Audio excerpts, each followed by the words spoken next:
कि सैयद साहब ने फतवा आले रसूल में फतवा नवीसी के जुमला मुक्तज़यात का पूरा पूरा लिहाज रखा है।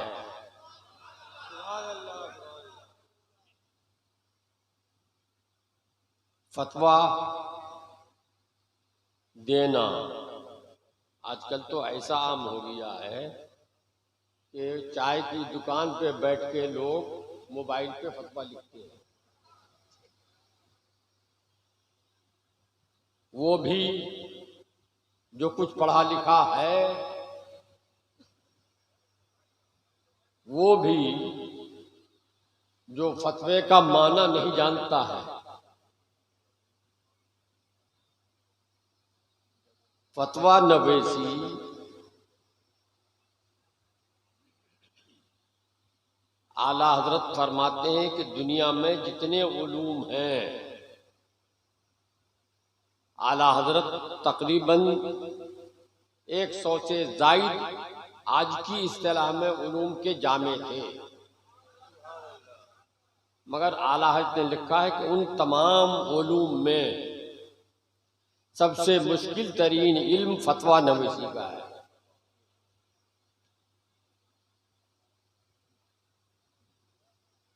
फतवा नवीसी के ताल्लुक से अल्लामा शामी रहमतुल्लाह ताला अलैह ने जामिउल फुसूलैन के हवाले से लिखा है। अरबी में इबारत है, मन हफेजा जमिया कुतुबे अस्हाबिना लाबुद्दा अन यतलम्मज़ा लिल फतवा हत्ता यतदिया। माना यह है कि जैसे फ़िक़्ह हनफी के मुताबिक फतवा देना है तो इमाम आज़म और इमाम आज़म के तलामज़ा की सारी किताबें पढ़ लेने नहीं, हिफ्ज़ कर लेने, ज़बानी याद कर लेने के बाद भी कोई फतवा देने का अहल नहीं होगा जब तक के बरसों किसी मुफ्ती माहिर की बारगाह में रहकर उसके वसूलो ज़वाबित न समझे हो। आज को तो उर्दू किताबें देख के लोग फतवा लिखने होते हैं और उर्दू किताबों का मतलब भी नहीं समझता है।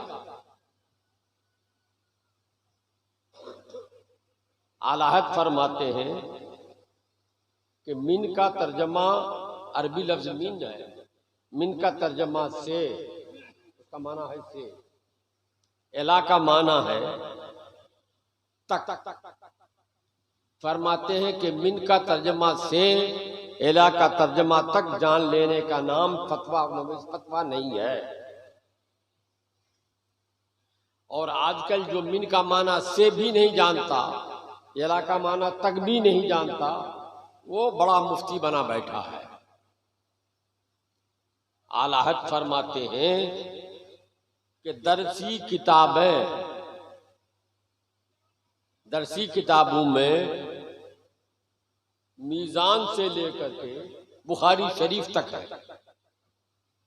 तो फरमाते हैं कि दरसी किताबें पढ़ने, खाली पढ़ने नहीं, पढ़ाने से भी कोई इल्म के दरवाजे में दाखिल नहीं होता, इल्म फतवा के दरवाजे में भी दाखिल नहीं होता। और आजकल सबसे बड़ा मुफ्ती वो है, आला हज़रत फरमाते हैं जो तलाक़ते लिसान रखता हो, यानी खूब बोलना जानता हो, वही सबसे बड़ा मुफ्ती है। हालांकि वो इल्म के दरवाजे तक भी नहीं पहुंचा है। तो फतवा नवीसी का काम आसान नहीं। शरहुल मुहज़्ज़ब में लिखा है कि ताबईन किबार के ज़माने में एक मजलिस में गालिबन 33 ताबईन मौजूद थे, किबार ताबईन। एक शख्स मसला पूछने आया, तो एक साहब से पूछा, तो उन्होंने कहा नहीं, मैं फतवा नहीं दे सकता, इनसे पूछ लो। उनके पास गया तो उन्होंने कहा मैं भी फतवा नहीं दे सकता, उनसे पूछो। उनके पास गया तो उन्होंने कहा अल्लाह अकबर, फतवा का काम मुझसे नहीं होगा, उनसे पूछो। इस तरह से 33 के बारे सहाबा के पास गए, सब ने यही कहा।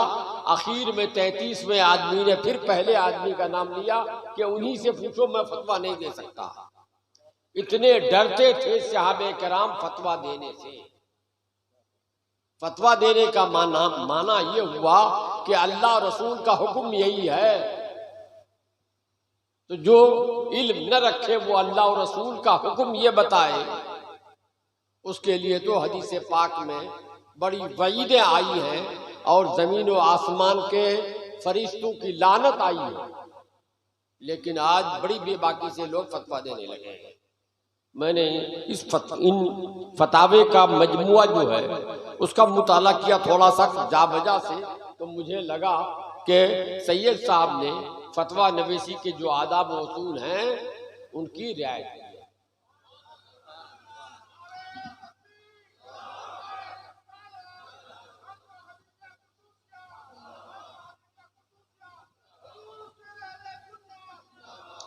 अब बस करो, बात सुनो, खाली खोखले नारे से कुछ नहीं होता है।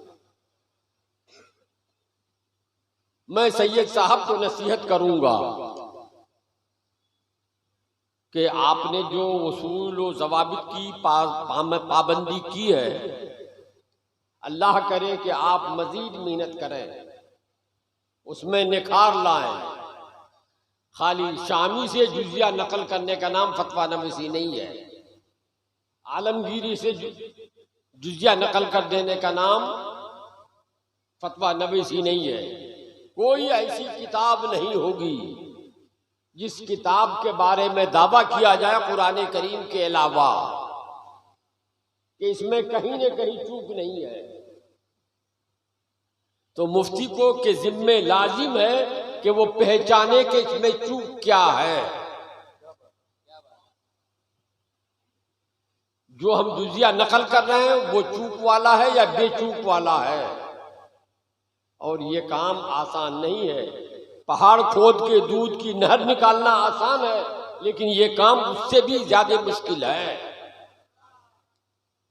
इसके लिए हमारे अकाबिर उलमा ने, बड़े बड़े मुफ्तियाने कराम ने, मुज्तहिदीन निज़ाम ने फतवा नवीसी के कुछ वसूल ज़ाब्ते मुकर्रर किए हैं।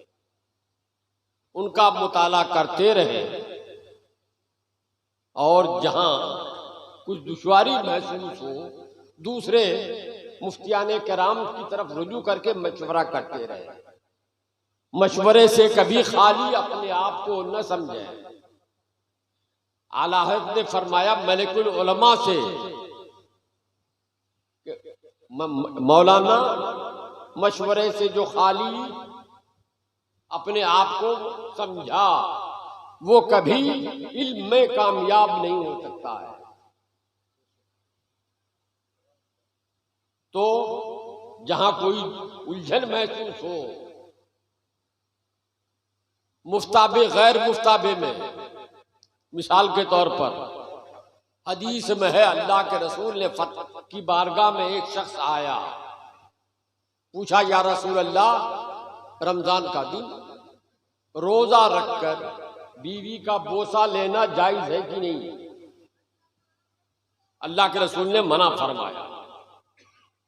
दूसरा आदमी आया, उसने भी यही मसला पूछा। अल्लाह के रसूल ने उसको हुक्म दिया, उसके लिए जायज करार दिया कि जाओ तुम बोसा ले सकते हो। तो अब बताइए कि बोसा लेना एक आदमी को मना किया, दूसरे आदमी को इजाजत दी। ऐसे ही मौके पर मुफ्ती का इम्तिहान होता है कि वो अब क्या करे। एक मिसाल नहीं है, एक मिसाल और समझिए। हदीस पाक में आया है कि जो जमीन बेचकर, जो जमीन फरोख्त कर दे, अपनी जमीन फरोख्त कर दे, उसे कभी बरकत नहीं हासिल होगी, उसे कभी बरकत नहीं हासिल होगी। आखिर जमीन अगर कोई फरोख्त न करे तो दूसरा अपना घर कहां बसाएगा और वो करेगा क्या? हमारे पास 10 एकड़ जमीन है, एक एकड़ भी अगर हम फरोख्त न करें तो दूसरा जो घर बनाना चाहेगा वो घर कहां बनाएगा, कहां रहेगा वो? ऐसे ही मौके पर मुफ्ती की आजमाइश होती है कि वो समझे कि इस हदीस का मतलब क्या है। ऐसे ही बेशुमार मौके आते हैं तो मुफ्ती को के लिए जरूरी है कि वो जाने कि किस जुज़िये का ताल्लुक किससे है और किस जुज़िये का ताल्लुक किससे नहीं है। इन तमाम बातों का मुताला करते रहें, खुद गौर करते रहें। अल्लाह करे कि अल्लाह की आता से, खुदा की मोहब्बत से खुद ही हल हो जाए।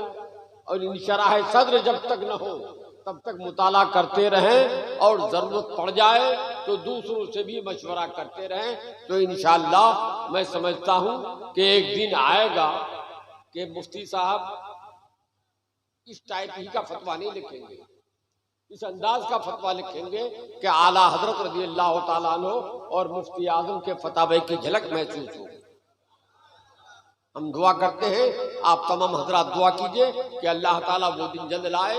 व आखिर दावाना अल्हम्दुलिल्लाहि रब्बिल आलमीन। अस्सलामु अलैकुम। हाँ,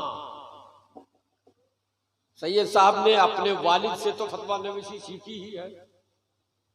उनका इसरार है कि इस फकीर को हुजूर मुफ्ती आजम हिंद से और उनको आला हज़रत से फतवा नवीसी की सनद आती है। इसलिए ये चाह रहे हैं कि अपने वालिद की सनद के अलावा मैं भी उनको वो सनद दे दूं जो मुझे हुजूर मुफ्ती आजम ने दिया है और हुजूर मुफ्ती आजम को आला हज़रत ने दिया था। पहले से अगर मालूम होता तो मैं सनद लेके आता, सनद लेके तो नहीं आया हूं, आज ज़बानी सनद दे रहा हूं।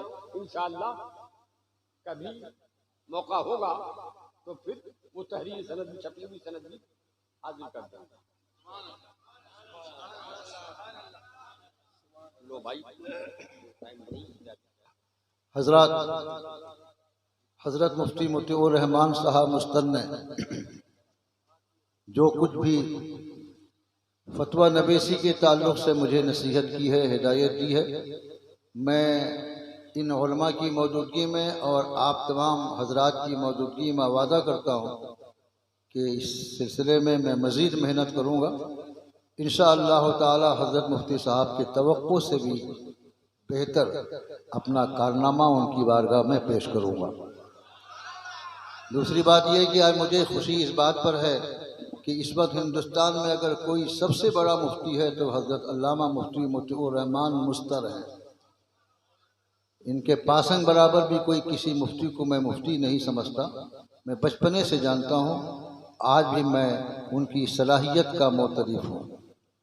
उनकी ज़ुबान से जो ये जुमला निकला है कि मैंने फतवा नवीसी के ताल्लुक़ से उसके तमाम मुख्तज़यात की पाबंदी की है, यही मेरे लिए बहुत बड़ी सनद है। इसको सुनने के बाद मेरी आंखें डबडबा गई हैं। अल्लाह तबारक व तआला हज़रत मुफ्ती साहब को सलामत रखे और उनके फयूज़ व बरक़ात का सिलसिला हमेशा जारी रहे। अगला प्रोग्राम क्या है? अज़ीज़म अल्लाह मौलाना सैयद अरफ़ रसूल अज़हरी तशरीफ़ लाए। हाँ हज़रात, और भी कुछ किताबों का इजरा बाकी है। मेरी एक किताब और है, उस किताब का नाम है क़ुद्दूसी हिदायत। हम चाहते हैं कि अपने उलमा जल्दी जल्दी तशरीफ़ लाएँ, उस किताब का भी इजरा कर दें। मेरा सबसे छोटा भाई जिसका नाम सैयद खादिम रसूल ऐनी है, वो यूनियन बैंक के मैनेजर हैं। उन्होंने मदरसे का कभी मुंह भी नहीं देखा, लेकिन मसाइल वग़ैरह के ताल्लुक़ से इतना पुख्ता हैं कि बहुत सारे ऐसे नाम के मौलवी उनके सामने पानी भरते हुए नज़र आएंगे। फिर इसके अलावा वो बहुत बड़े शायर भी हैं। उनकी एक किताब है, उस किताब का नाम है नूरे मनाक़िब। उसकी भी रस्म इजरा इंशाअल्लाह अभी फ़ौरन हो जाती है। इसके अलावा हमारे एक और छोटे भाई मौलाना सैयद औलाद रसूल कुर्सी है, उन्होंने भी एक किताब भेजी है, वो उनकी भी ख्वाहिश है कि इसी उर्स से उस किताब की भी रस्म इजरा हो। उस किताब का नाम है सौगात वफा। लिहाजा इन तीनों किताबों का इजरा फ़ौरन हो जाता है, फिर अगला प्रोग्राम चलेगा इंशाअल्लाह ताला। हम अपने आलिमों से गुजारिश करेंगे कि तशरीफ़ लाएँ। उस हज़रत मौलाना अज़हार अहमद अमजदी, हज़रत मौलाना शाहनवाज़ अज़हरी और अल्लामा अरशदुल क़ादरी साहब के पोते गाज़ी साहब, और इसके अलावा हिंदुस्तान का चैम्पियन मुक़र्रिर हज़रत मौलाना सैयद अमीनुल क़ादरी